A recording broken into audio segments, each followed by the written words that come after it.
School से 3 बजे मैं सोई थी, मैं 5 बजे उठ गई एंड उसके बाद मैंने वो चैप्टर करा जिसमें मेरी गड़बड़ हो गई थी पेपर में, that is surface areas and volumes. इसका मैंने थोड़ा पोर्शन कल कवर कर लिया था हल्का सा, एंड अब मैं बाकी का आज कवर कर रही हूँ। मैं आज मोस्टली इसकी एक्सरसाइजेस करूँगी एंड एग्जांपल्स करूँगी, solve examples, because solve examples बहुत इंपॉर्टेंट होते हैं, उनमें से ही आते हैं यूजुअली क्वेश्चंस, तो मैं वो ज़्यादा करूँगी। एंड जो इसके जो इंपॉर्टेंट क्वेश्चंस है वो मैं करती रहूँगी साथ साथ, एंड मैं मार्क करती रहूँगी।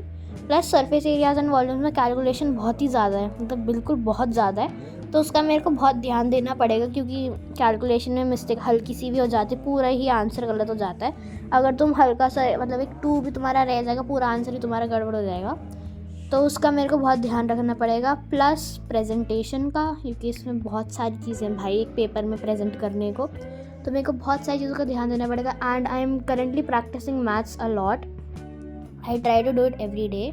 उसके साथ साथ I use several question banks like Educazone, sample papers and question bank. तो let me tell you about Educazone books. इसमें है CBSE के solve sample papers plus 10 sample papers extra for your practice.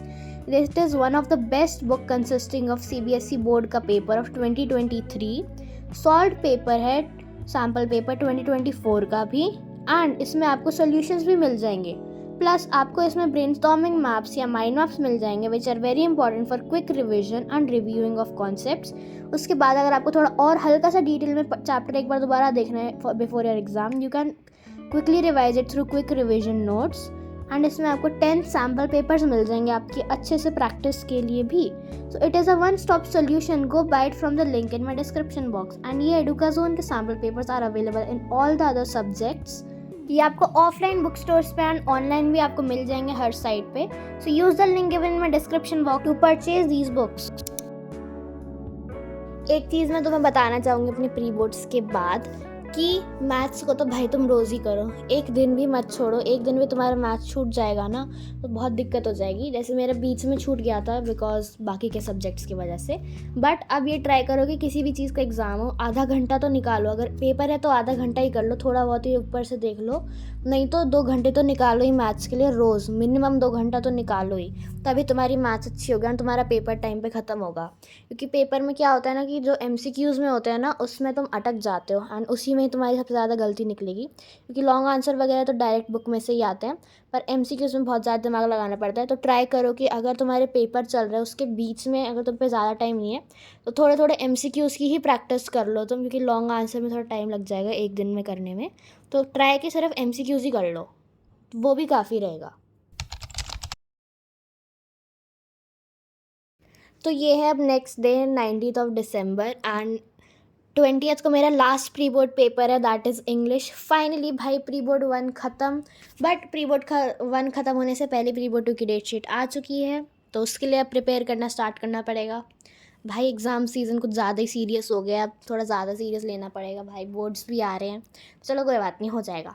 तो इंग्लिश में बहुत सारे chapters आ रहे हैं, दोनों बुक्स आ रही हैं, प्लस ग्रामर आ रहा है। देखो ग्रामर तो हो जाएगा, लिटरेचर भी हो जाएगा, बट लिटरेचर में एक आध चैप्टर है जैसे प्रपोजल एंड नेल्सन मंडेला, वो मेरे को अच्छे से करने, क्योंकि वो बड़े अजीब से चैप्टर्स हैं। मतलब प्रपोजल तो फिर भी ठीक है, बहुत अच्छा चैप्टर है वो। नेल्सन मंडेला इज़ अजीब सा चैप्टर, उसमें बहुत ज़्यादा ही हिस्ट्री भी घुसा दी है बीच में, तो उसको मेरे को याद करना पड़ेगा अच्छे से। तो फॉर इंग्लिश मैं अभी BBC कॉम्पैक्टर यूज़ कर रही हूँ फॉर प्रपोजल वाले चैप्टर के लिए, क्योंकि बहुत बड़ा चैप्टर उसको रीड करने में बहुत टाइम लग जाएगा। तो मैंने अभी यही BBC कॉम्पैक्टर से उसकी समरी, कैरेक्टर्स, थीम वगैरह वहीं से पढ़ लिया है। एंड इसी के जो एक्सरसाइज वाले क्वेश्चन है मैंने वो सारे अटैम्प्ट कर लिए हैं, प्लस जो शॉर्ट एंड लॉन्ग आंसर्स है ऊपर से देख ली, क्योंकि इंग्लिश में तो खुद ही आंसर फ्रेम करने होते हैं, डायरेक्ट तो कभी भी उठ के नहीं आता है।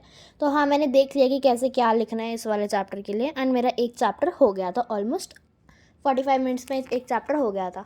एंड बाकी के चैप्टर्स तो बहुत बार पहले भी कर रखे, तो उनको सिर्फ रीड करना है फटाफट से एंड उसके क्वेश्चन आंसर्स रिव्यू करने हैं। And for poem let me tell you कि तुम लोग क्या करो, तुमने 9th में पोएटिक डिवाइसेस पढ़े होंगे, अगर तुम्हारे पास उसके नोट्स है तो उससे सारे पोएटिक डिवाइसेस एक बार रिवाइज करके चले जाओ पेपर से पहले, तुम्हें अच्छे से आ जाएगा। नहीं तो अगर तुम्हें फिर भी और प्रैक्टिस करनी है तो तुम कोई भी पोएम उठा लो इसी क्लास की 10th की, उसमें तुम पोएटिक डिवाइसेस फाइंड आउट करो एंड बाद में चेक करो सही है कि नहीं है, नहीं नहीं तो यूट्यूब पे एक वीडियो देख लो वन शॉट की फॉर पोएटिक डिवाइसेस, तुम्हें सब अच्छे से समझ में आ जाएगा।